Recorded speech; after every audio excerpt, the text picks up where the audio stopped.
Buenas noches con todos, hermanos, que Dios los bendiga. Bien, el día de hoy vamos a continuar con nuestra segunda carta a los Corintios, capítulo 8, es el capítulo que hoy nos toca. Vamos a leer los 6 primeros versículos. Segunda carta a los Corintios, capítulo 8, versículos del 1 al 6. Ok. Vamos a leer, dice así: Asimismo, hermanos, os hacemos saber la gracia de Dios que se ha dado a las iglesias de Macedonia, que en grande prueba de tribulación, la abundancia de su gozo y su profunda pobreza abundaron en riquezas de su generosidad. Pues doy testimonio de que con agrado han dado conforme a sus fuerzas y aún más allá de sus fuerzas, pidiéndonos con muchos ruegos que les concediésemos el privilegio de participar en este servicio para los santos. Y no como lo esperábamos, sino que asimismo se dieron primeramente al Señor y luego a nosotros por la voluntad de Dios.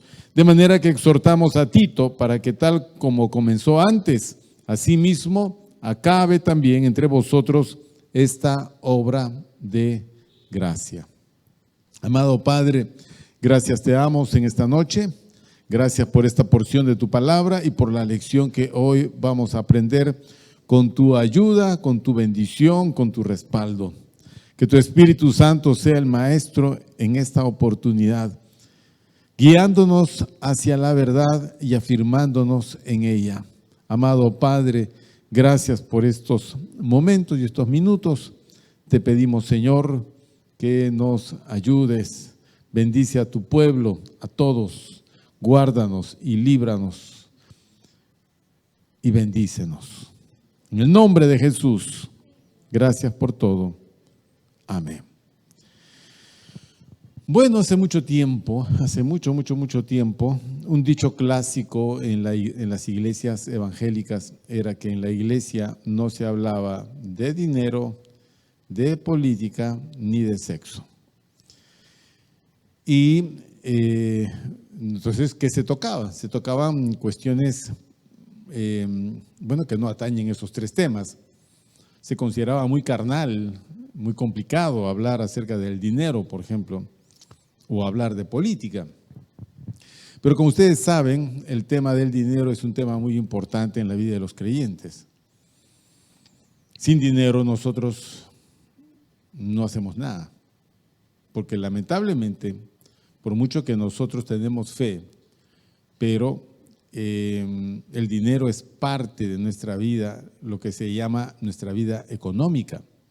Hasta Jesús tuvo una vida económica.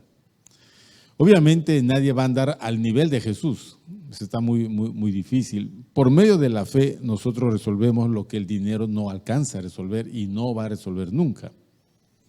Pero de que vamos a necesitar dinero, sí, así está establecido y tenemos que entender aspectos importantes en cuanto al dinero. Estos 6 primeros versículos de este capítulo 8 tiene que ver con el dinero en la iglesia, pero vamos a ver de qué manera. Antes de eso, estas consideraciones previas. El dinero, todos nosotros tenemos una forma de ver el dinero. Okay. Esa forma de ver mide de alguna manera la espiritualidad del creyente. ¿A qué me refiero? A que, si bien es cierto, el dinero es, un elemento natural, no está desligado de la espiritualidad del creyente.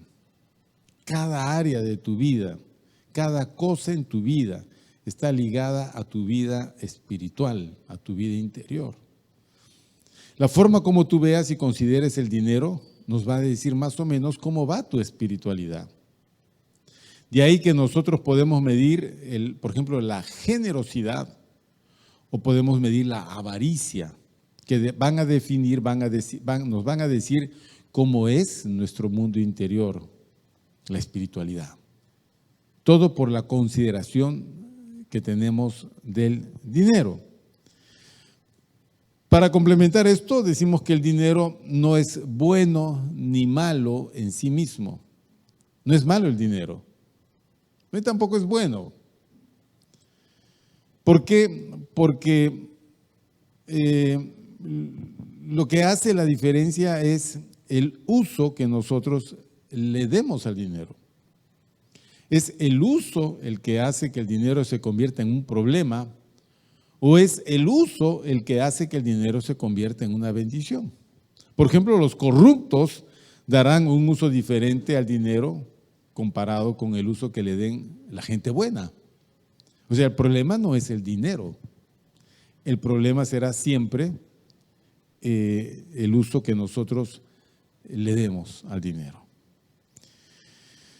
En tercer lugar, por esto mismo, el dinero es neutral moralmente. ¿Ok? Ni bueno ni malo. Moralmente es neutral. Lo que la gente haga con su dinero va a reflejar la moral de la persona, no del dinero. El dinero no tiene moralidad. La moralidad la tenemos las personas. El cómo yo lleve y maneje el dinero en mi vida va a hablar mucho de mi moralidad. Y en la Biblia no se prohíbe la posesión del dinero, nunca. No dice, no ahorraréis indefectiblemente, no dice eso. No dice, guardar dinero es malo, no dice, en ninguna parte. Menos dice, pues el dinero es malo, ¿no? La avaricia es el problema, no es el dinero, es la avaricia. Entonces, nosotros cuando leemos la Biblia vamos a encontrarnos con hombres piadosos a quienes Dios les dio riqueza y abundancia. Por ejemplo, Abraham, o Job, o Isaac, o su hijo Jacob, o Booz, o Salomón. Para Dios no es ningún problema dar dinero, enriquecer a la persona. De lo que se trata acá es de qué uso nosotros le vamos a dar ese dinero. Muchas veces ahí está la diferencia del por qué algunos, por mucho que se esfuerzan, tienen poco y por qué otros, al parecer, es como una gracia de Dios, el dinero pasa por sus manos en cantidades insospechadas, inesperadas.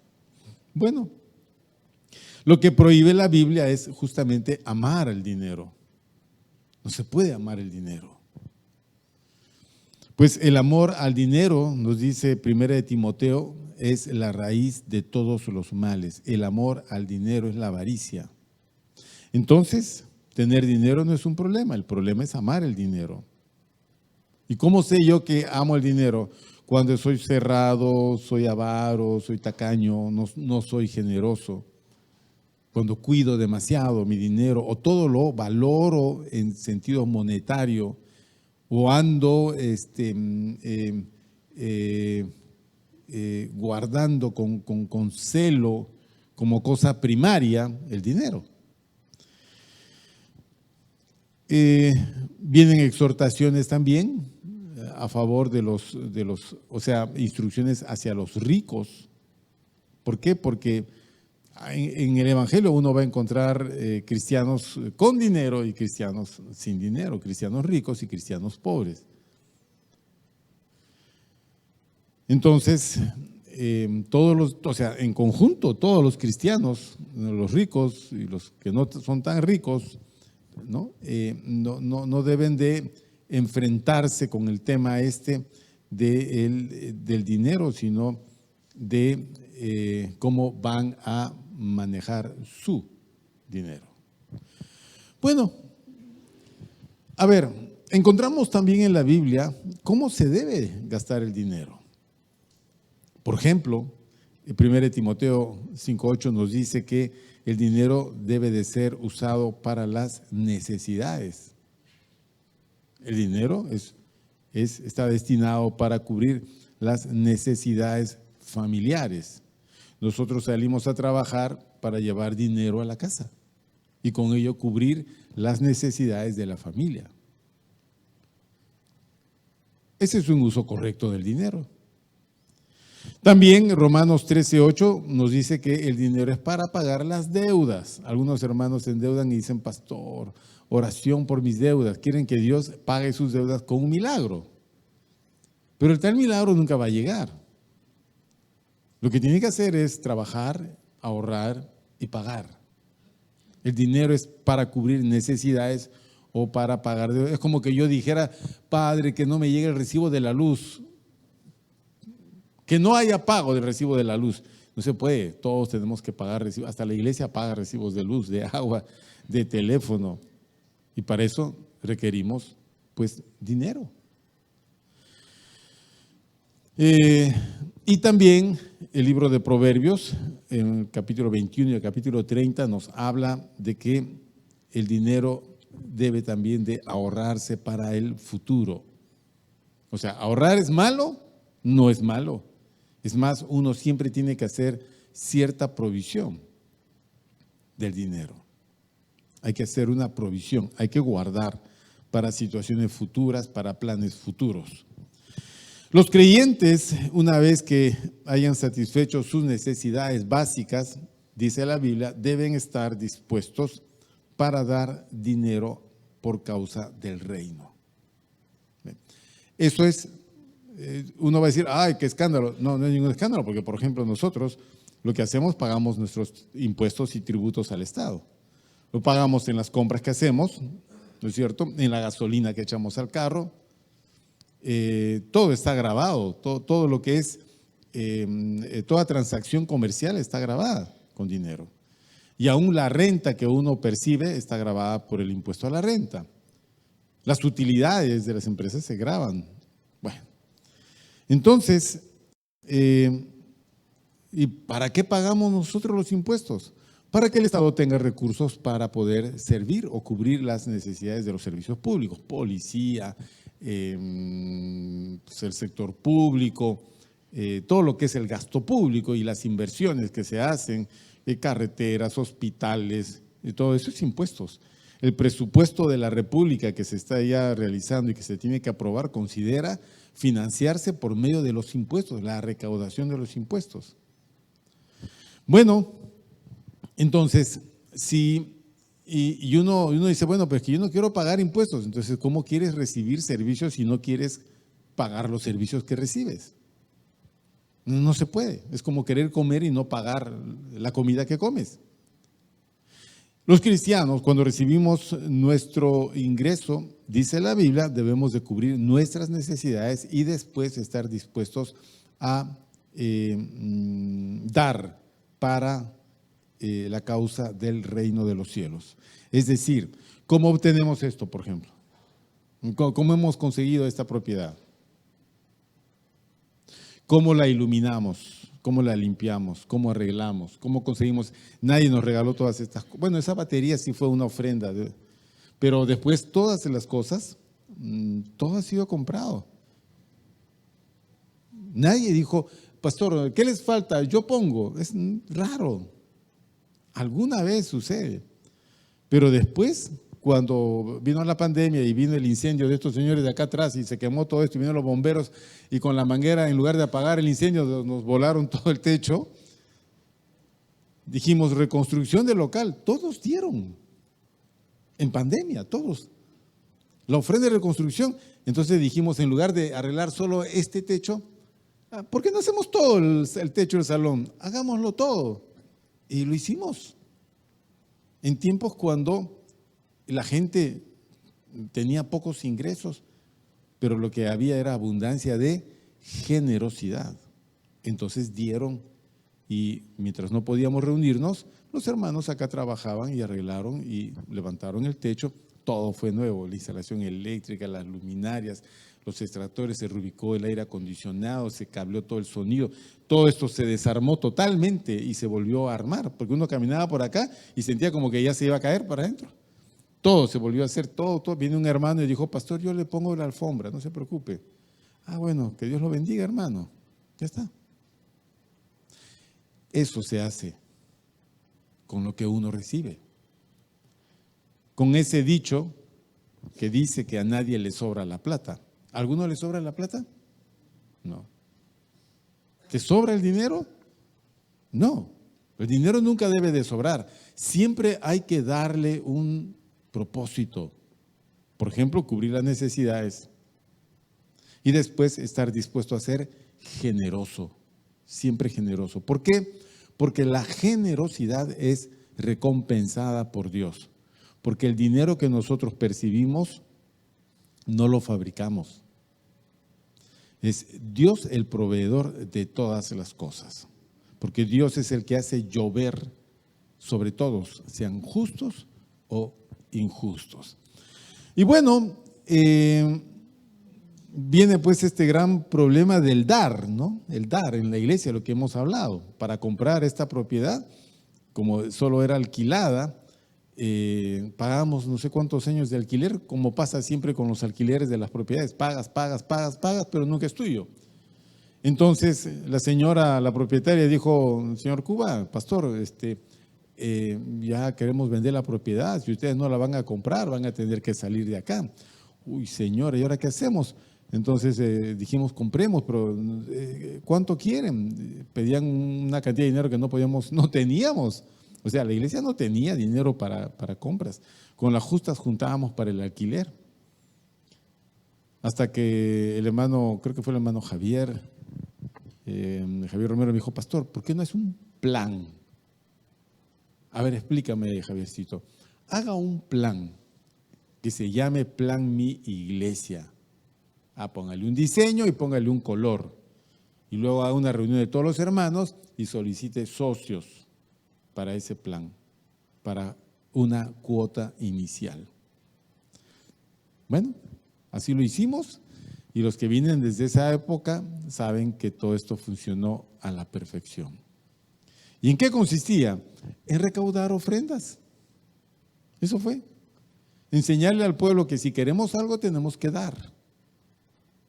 ¿O esperamos que un misionero americano venga con un maletín de dinero y diga: bueno, esto es para su local? Eso no sucede. Y todo nos guió Dios cuando empezamos a tener disposición para dar. Dios aumentó las facilidades porque nos canalizó un crédito bancario que no se da nunca. Hay un periodo de plazo que elevó nuestra cuota. Más caro le pagamos al banco que el alquiler de la señora, pero en 7 años esta propiedad se pagó pagando cuotas mensuales en el famoso Plan Mi Iglesia. Todos los hermanos daban. Desde 5 soles, 10 soles, 5 dólares, 10 dólares. Y al final del mes juntábamos los 4,000 y pico de dólares que se nos pedía de cuota mensual. Y lo pagamos. Qué increíble que a duras penas juntábamos 2,500 dólares para el alquiler y para pagar la cuota de compra al banco era 4,019 dólares, creo. Y se juntaba todos los meses. Y era porque hubo disposición de dar. Ahora, a nadie se le obligó, a nadie se le condenó diciendo: si tú no das para la casa del Señor, maldito seas tú, tu familia, tu descendencia, hasta tu perrito, todos.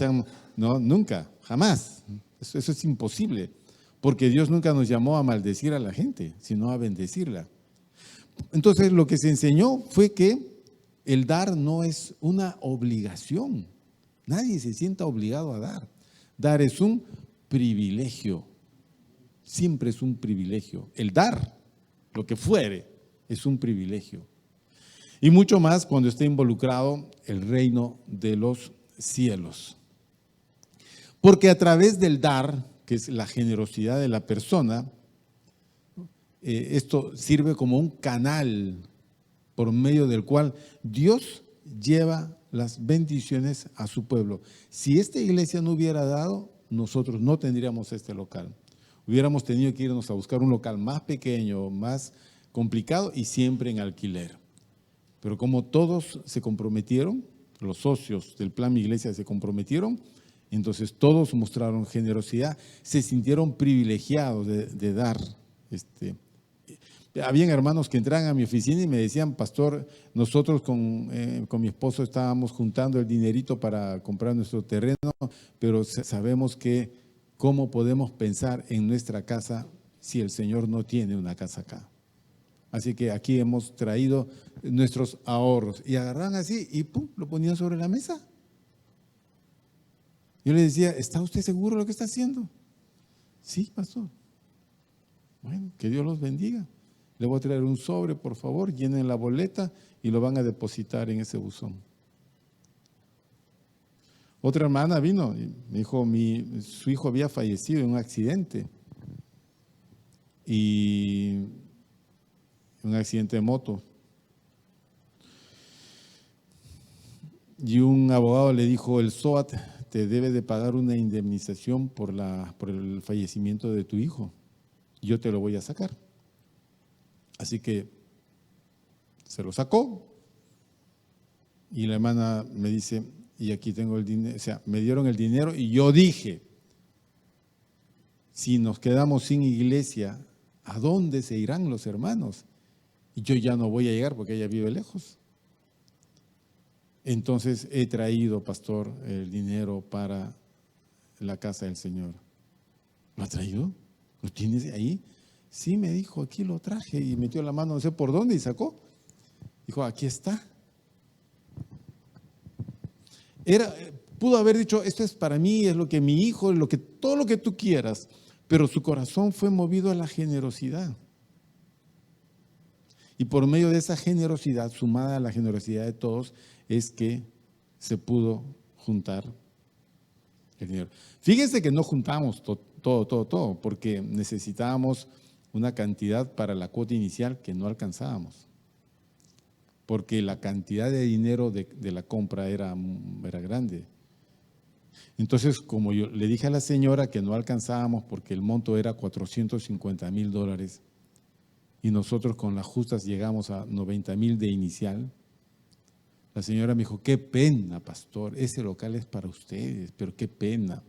Al día siguiente me llama y me dice, pastor, ¿sabe qué? He pensado y he decidido que le voy a bajar de 450 a 320,000. Dígame, ¿quién que le vende una propiedad le rebaja la propiedad? Es decir, se sintió obligada a vendernos la propiedad. Pero ella tenía 13 herederos, porque todo esto pertenecía por muchos años a una persona que dejó muchos herederos. Yo le dije, ¿qué van a hacer todos sus herederos? Eso no importa, me dijo, yo tengo la mayor parte de lo que yo diga, ellos van a tener que aceptar porque finalmente ellos no son los que firman, sino solo yo. Ah, bueno, señora, está bien, es una bendición. Lo que ya en dinero no juntábamos, la vendedora, por la gracia de Dios, nos favoreció. Y listo, fuimos para firmar y nos pidieron el pago de la alcabala. ¿Saben lo que es la alcabala? Es el impuesto a las transacciones de las propiedades. Y cuando sacaron la cuenta era $10,000 y no teníamos ni $1. Y Dios mío, no se puede. ¿Y ahora qué hacemos, Señor? Nos fuimos al SAT con la hermana Elvira para ver el tema de la alcabala. Y sí, tienen que pagar la alcabala, pero somos una institución sin fines de lucro. Pero igual tienen que pagar. Bueno, en todo caso, vayan a esa oficina que dice Defensoría del Contribuyente. A ver, pregunten ahí.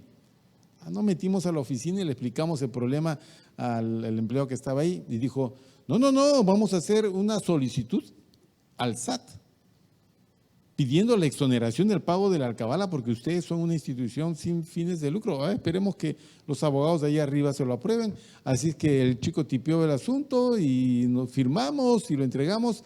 ¿Y en cuánto tiempo va a ser? Una semana, 2 semanas.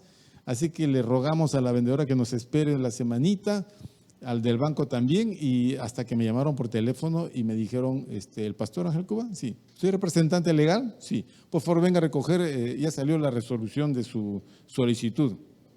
Ay, dije, Dios mío, ¿se habrá salido positivo o no? Y me fui al SAT, llegué, me identifiqué y me dijeron, aquí está la resolución, léala por favor y si está de acuerdo la firma. Y ahí el abogado dijo, bueno, una institución cristiana significa que está dedicada a esta labor, como dice que aquí, que la predicación del evangelio. Más evangélico no podía haber sido el abogado, que por aquí, que por allá, que por aquí, y porque Jesucristo dijo, y porque la Biblia dice, y porque... ¿De dónde sacó tanta cosa este señor? Así que sí, volteó la hoja, sí, decía que sí, que sí, que sí, que sí, que sí. Por tanto, se resuelve exonerar el pago de la alcabala. Le dice, no lo veo y no lo creo, por Dios.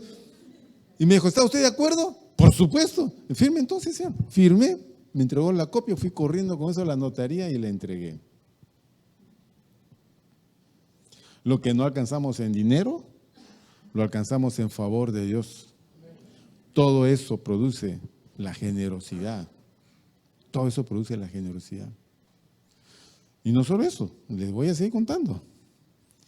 Hasta que al final, como hubo cambio pues de propietario, tuvimos que hacer la fábrica, se tenía que inscribir nuevamente en la municipalidad para el pago del impuesto, porque eran 3 locales diferentes y había que unirlo en uno solo. Entonces me dijo el funcionario, mire, ¿sabe qué? Si son sin fines de lucro, usted no tiene por qué pagar ningún tipo de impuestos. Es más, no necesita ni de licencia de funcionamiento. Solicítelo, señor. Que pide poco, es un loco. Así que pedimos la exoneración. Finalmente me llamaron, venga por la resolución. Cuando fui a ver la resolución, aprobado. No pagan los impuestos prediales ni los arbitrios. No pagamos predial ni arbitrios. Si pagásemos, pagaríamos como 4,000 soles mensuales. Nada. Encima me dijeron, pero señor, no se vaya porque hay un cheque de devolución. Hay un cheque. ¿Por qué? Porque ustedes pagaron y esto comienza desde este año. Como ya habían pagado, eso se le va a devolver. Vaya por caja, no sé qué sitio, una oficina y va a recoger el cheque. O sea que fui y regresé con más plata todavía. Dígame usted, ¿quién hace eso? Dígamelo. Solo el Señor. Solo el Señor. Bueno. Entonces, el dar, todo comenzó con empecemos a dar. El dar no es una obligación, es un privilegio. ¿Ok? Y Jesucristo fue el primer maestro, bueno, no fue el primero, Jesucristo nos enseñó que es más bienaventurado, es más dichoso dar que recibir. Es así como los primeros cristianos no tuvieron problemas para dar. Ellos dieron con toda liberalidad, es decir, con toda libertad, y lo hicieron básicamente de 2 maneras. La primera de ellas es respaldar económicamente a quienes eran responsables por liderar y servir en la iglesia. Y segundo, la iglesia primitiva daba para satisfacer las necesidades de los pobres.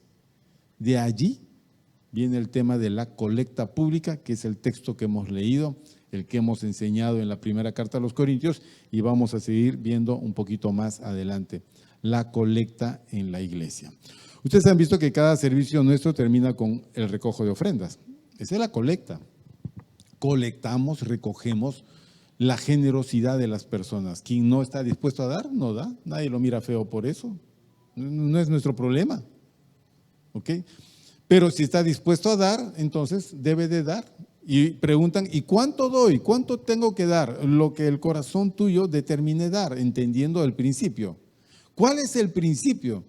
Que el dar está regido por la dimensión de esto. Es como la siembra y la cosecha. El que siembra poco, cosecha poco. El que siembra abundantemente, cosecha abundantemente. El dar es así. El dar es como un sembrar. Bueno, entonces uno dispone y da con liberalidad. ¿Ok? Según haya prosperado, dice el apóstol Pablo. Entonces, si yo soy una persona que Dios prospera siempre, yo tengo que ser una persona siempre generosa. Nunca me va a faltar. Nunca. Nunca le va a faltar. Siempre va a cosechar. Entonces, el apóstol Pablo en esta porción que hemos leído y vamos a comentar rápidamente, se tocan pues se toca este tema, que es un tema delicado, ¿no? El tema de la colecta pública. ¿Y cuál es el asunto? Le voy a explicar. El asunto es que la colecta pública que Pablo enseñaba a las demás iglesias que él había fundado y otras más, era que había que ser generoso con los hermanos pobres de la iglesia de Jerusalén. Básicamente porque de Jerusalén salieron los primeros misioneros para predicar el evangelio a todo el mundo. Entonces, todo ese mundo que fue predicado por el evangelio se sentían en deuda con los misioneros judíos. Los primeros cristianos eran judíos. De tal manera que la provincia romana de Palestina, donde estaba incluida pues Judea, Galilea, era una zona muy convulsionada. Era una zona que los romanos no terminaban de conquistar, de someter. Los judíos no se sometieron nunca. De tal manera que la vida económica de esa región siempre estaba arruinada. Cuando hay guerra, hermanos, la economía del país no funciona. Y la gente empezó a empobrecer. Habían ricos, claro que sí, había gente muy rica, pero había mucha gente pobre. Y por las continuas guerras había muchas viudas y muchos huérfanos. Entonces, cuando el evangelio creció en Jerusalén, en la iglesia de Jerusalén había muchas viudas y muchos huérfanos.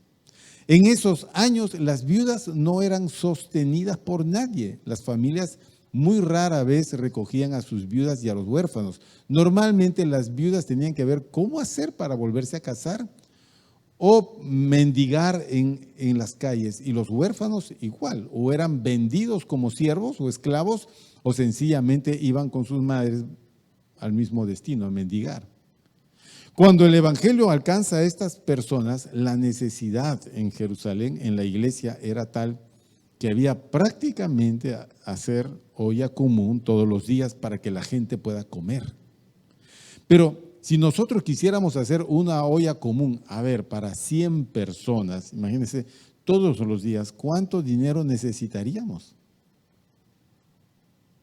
Si destinas tú, imagínate, 5 soles por persona para una olla común, 5 soles para 100 personas, estamos hablando de ¿cuánto? Multipliquemos 5 por 100, 500. 500 diarios. La gente come 7 días a la semana. ¿Cuánto dinero es en una semana? 3.500. ¿Cuánto dinero son en 4 semanas? 3 por 4, 12, 3 por 5, 15, 13.500 soles. ¿Quién tiene 13.500 soles para sencillamente hacer comer a la gente?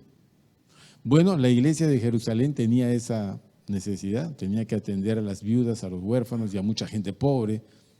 Entonces, todos los recursos de los hermanos que tenían en Jerusalén se agotaban. Y esa necesidad Pablo la conoció y Pablo le dice a las iglesias gentiles que eran ricas, por lo menos más que Jerusalén, así sean pobres, eran mucho más ricos que los de Jerusalén, que sean solícitos en ayudar a los hermanos de Jerusalén. ¿Y cómo decían? Bueno, levantemos una ofrenda de amor y llevemos esa ofrenda a Jerusalén para que los hermanos tengan recursos y puedan suplir toda necesidad.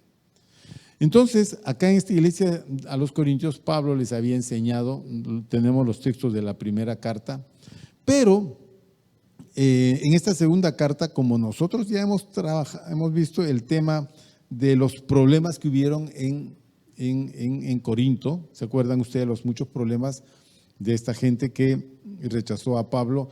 Eso se solucionó. Tito regresa con buenas noticias de que las cosas se habían aclarado y que todo estaba en orden, los hermanos han entendido. Entonces, lo que se había detenido era el recojo de las colectas porque se hacía todas las semanas, se recogía todas las semanas y se iba juntando y cuando era el momento de llevar esa ofrenda, bueno, se iba un grupo de hermanos llevando esto hasta Jerusalén. Entonces Pablo escribe en este capítulo 8 la motivación para reiniciar el recojo de esta colecta. Vamos a volver a leer. Dice, versículo 1, asimismo, hermanos, os hacemos saber la gracia de Dios que ha sido dado a las iglesias de Macedonia, que en grande prueba de tribulación, la abundancia de su gozo y su profunda pobreza abundaron en riquezas de su generosidad. Bien, el apóstol Pablo, cuando fue predicando el evangelio por distintas regiones, llegó a la región de Macedonia. La región de Macedonia. La región de Macedonia era la antigua Grecia. En esa región el apóstol Pablo fundó 3 iglesias, una en Filipos, que fue la primera, la segunda en Tesalónica y la tercera en Berea. Entonces, era una región que en la época de los griegos había sido muy rica, porque la región tenía pues minas de oro. Pero en el tiempo del apóstol Pablo, ya Macedonia había empobrecido porque otras ciudades griegas habían crecido económicamente en desmedro de la economía de Macedonia. Entonces, digamos que eran ciudades griegas no tan ricas, donde más habían pobres que ricos. Bien, en estas ciudades, en las de Macedonia, llegó el apóstol Pablo y predicó el evangelio y se estableció una iglesia en Filipos, otra en Tesalónica y otra en Berea o Derbe. Una ciudad llamada Derbe. Bien, esos hermanos, cuando se enteraron del tema de la colecta pública para Jerusalén, el apóstol Pablo no les pidió la ofrenda, no les enseñó. Ellos cuando escucharon, ellos solicitaron participar de eso. A veces uno tiene esta consideración, no vamos a pedirle a alguien porque no tiene mucho. Eso que parece lógico es todo un problema, porque no se trata de sacar dinero a la gente. Nadie quiere sacarle dinero a la gente porque, como repito, a la gente no le sobra el dinero. Lo único que queremos hacer nosotros es que la persona aprenda a practicar algo que se llama la generosidad. La generosidad está basada en lo que tienes, no en lo que no tienes, lo que has recibido, no en lo que no has recibido, en las posibilidades tuyas. Allí comienza. Entonces, la ofrenda de una persona de escasos recursos en cantidad monetaria siempre va a ser menor que la ofrenda de una persona que tenga pues dinero. Por decirles, yo gano 50 soles diarios y llego a mi iglesia y yo voy a dar mi colaboración, voy a darme un diezmo a la iglesia. Entonces mi diezmo es de 5 soles.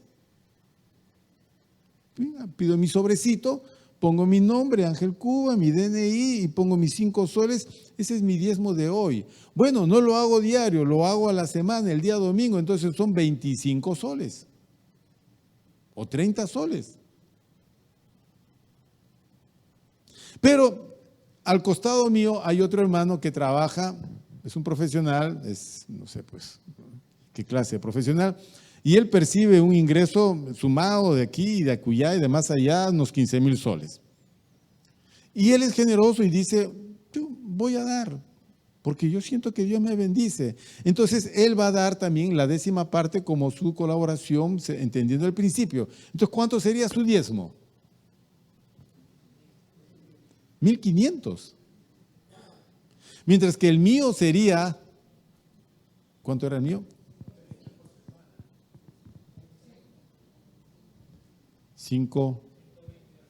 120 al mes. ¿Cómo fuere? 120. ¿El del otro cuánto es? 1,500. Entonces, en cantidad monetaria uno va a decir, oye, ese está dando mucho más. No, no se mide por la cantidad de dinero que da. No, no es así. Porque entonces dirían que este da mucho más. No está dando mucho más. Está dando en la misma proporción que está dando este. ¿Ok? Ni el rico ni el pobre se hacen diferentes delante de Dios.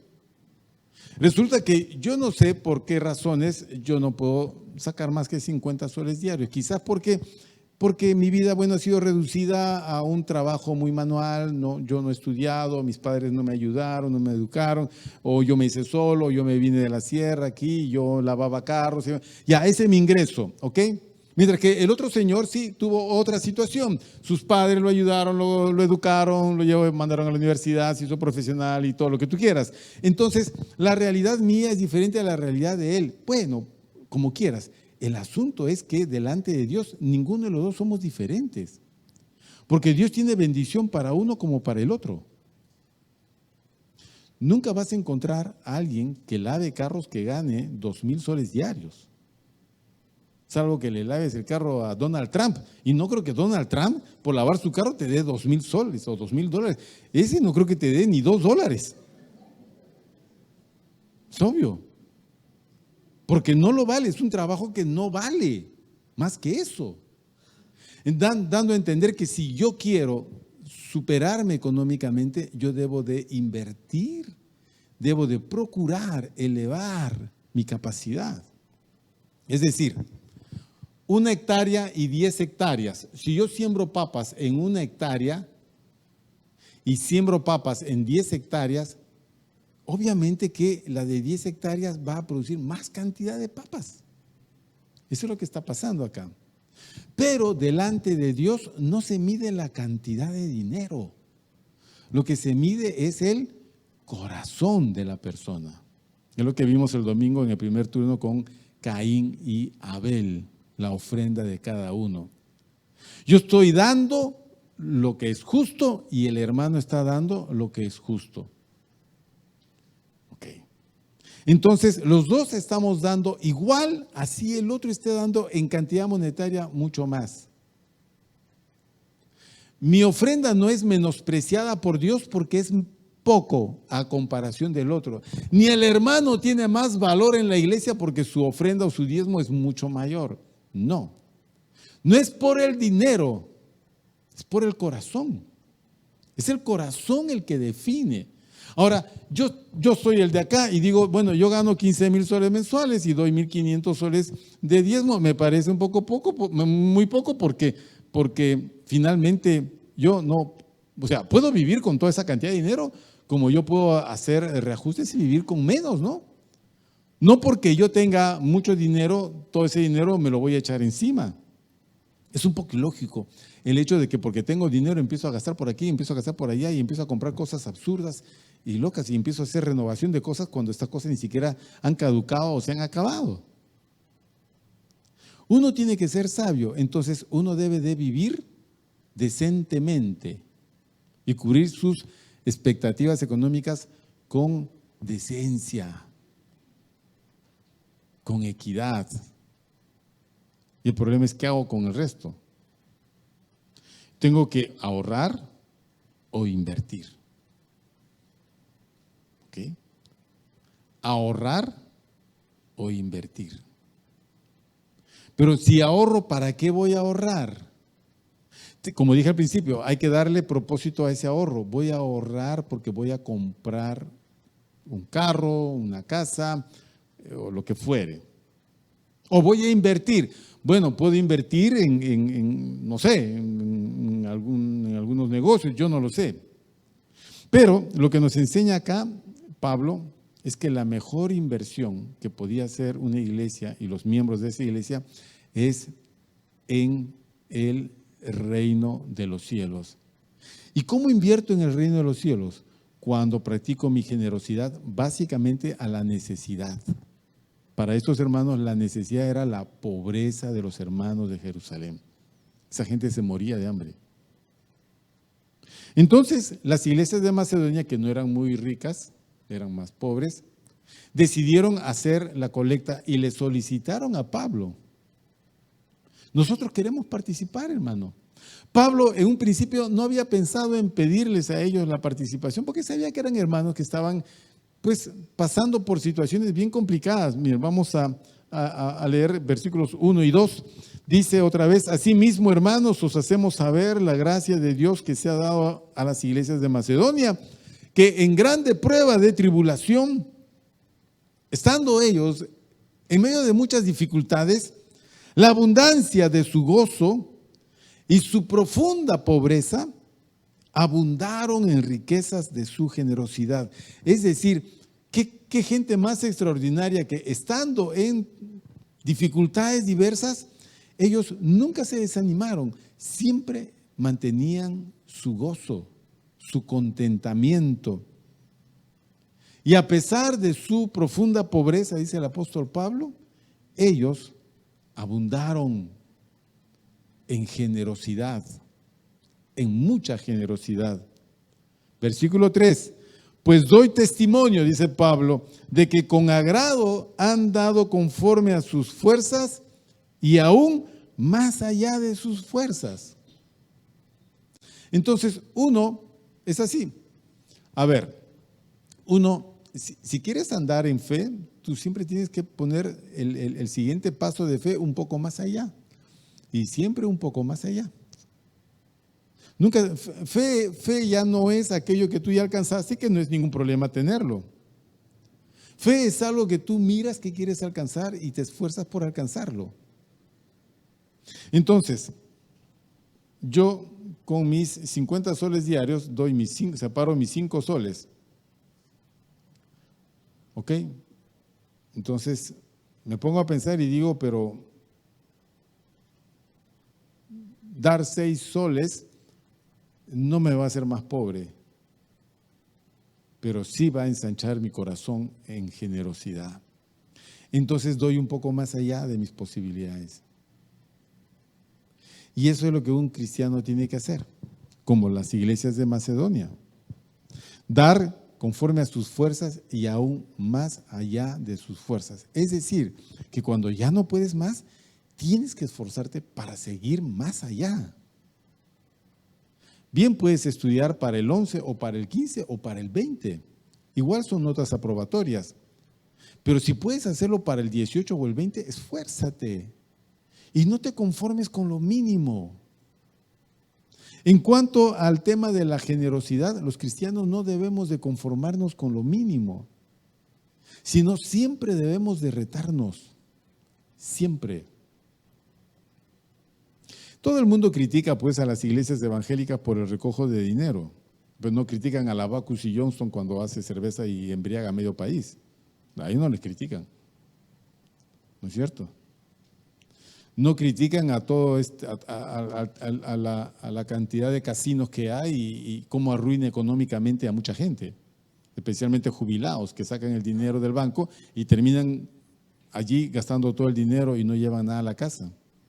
No se critica todo este sistema de apuestas que hay por el bendito fútbol, todos los benditos bets,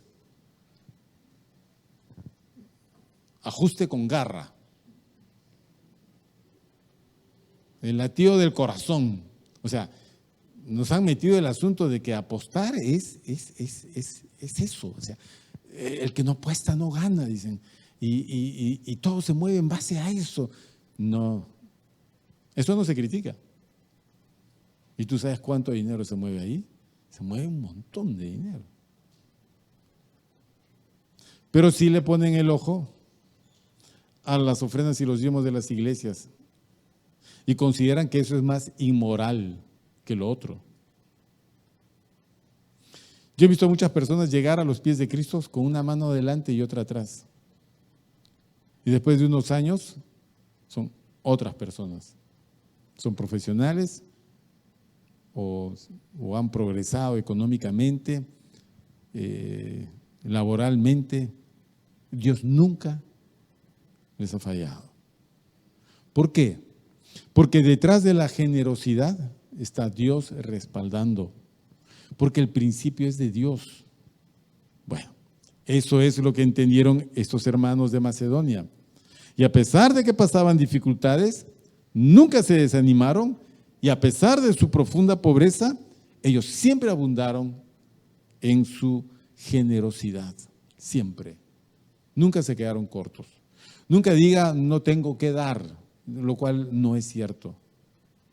Nunca se conforme a la monedita, al poquito. Bueno, Dios ya sabe, dicen. Dios no ve la moneda, ve el corazón, pero está reflejado en esto.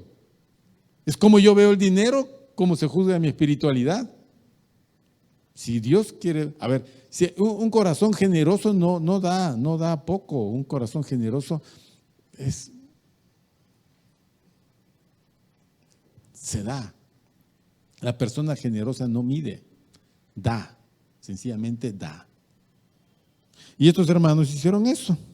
Versículo 3, pues doy testimonio de que con agrado, no lo hicieron sufriendo, con agrado han dado conforme a sus fuerzas y aún más allá de sus fuerzas, pidiéndonos con muchos ruegos que les concediésemos el privilegio de participar. Es decir, Pablo no tuvo que pedirles a ellos, hermanos, súmense a la colecta. No, ellos le dijeron, hermano Pablo, nosotros queremos participar en la colecta. Nosotros queremos participar. Porque sabemos que los hermanos necesitan, somos deudores a ellos, y en segundo lugar, es una bendición participar de esto. Es un privilegio dar. Entonces Pablo recibió la colecta de los hermanos de Macedonia y en una oportunidad llevó toda esa colecta hasta Jerusalén y se la entregó a los ancianos de Jerusalén, de la iglesia, para que pudiesen con ello seguir ayudando a tantas personas. Pero miren cómo lo expresa Pablo en el versículo 4 otra vez, pidiéndonos con muchos ruegos que les concediésemos el privilegio de participar en este servicio para los santos. ¿Qué santos? Los santos de Jerusalén, los hermanos de Jerusalén. Versículo 5 dice, y no como lo esperábamos, sino que asimismo se dieron primeramente al Señor y luego a nosotros por la voluntad de Dios. Acá hay un tema interesante. Se los voy a comentar en breve.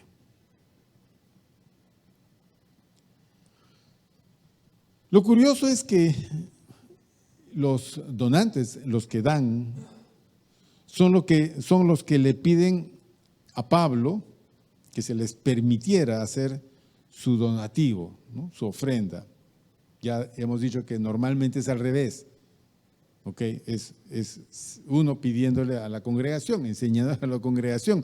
En este caso, la congregación es la que le pide al apóstol Pablo el hecho de participar de esto. Esto demuestra un deseo genuino de ayudar.